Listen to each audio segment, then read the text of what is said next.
Barcelone a malheureusement perdu 2-3 contre le Real Madrid lors d'un autre El Clasico, et une fois de plus Barcelone a été blessé par des erreurs de son propre groupe et principalement par des erreurs d'arbitrage, et sans ces erreurs, le score aurait été complètement différent et Barcelone serait sorti vainqueur. L'arbitrage a profité au Real Madrid en accordant un pénalty controversé au club merengue et en invalidant le but inscrit par Lamine Yamal, où le ballon est entré complètement dans le but, mais pour l'arbitre il n'est pas entré complètement. Sans cela, le score final aurait été de 3-2 pour Barcelone et non pour le Real Madrid. Outre la défaite, il a fallu composer avec la triste nouvelle de la blessure de Frenkie de Jong. Le milieu de terrain de Barcelone, récemment revenu de blessure, a quitté le terrain en étant transporté sur une civière en pleurant après une grave blessure. Et il a été confirmé que le joueur ne jouerait pas pour le reste de la saison.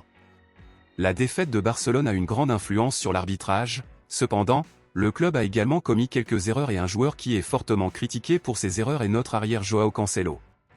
Joao Cancelo a encore échoué dans un autre match, car lors de l'élimination de Barcelone contre le PSG en Ligue des Champions, le joueur a commis des erreurs fondamentales qui ont nui à Barcelone. Contre le Real Madrid, Joao Cancelo a également commis plusieurs erreurs, et les erreurs de Joao Cancelo ont été responsables de 2 des 3 buts encaissés par Barcelone. Le premier but madrilène est survenu suite à un mauvais marquage de Cancelo contre Lucas Vázquez, où le joueur du Real Madrid a réussi à tromper facilement le Portugais et a pénétré dans la surface de but avec une grande facilité.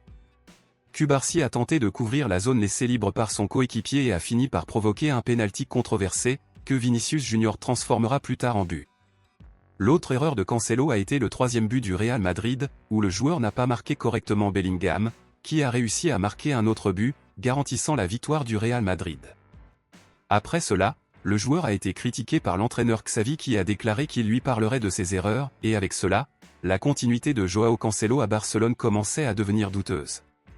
Selon vous, même après ces erreurs, pensez-vous que Barcelone devrait rester avec Joao Cancelo ou le club devrait-il le renvoyer à Manchester City?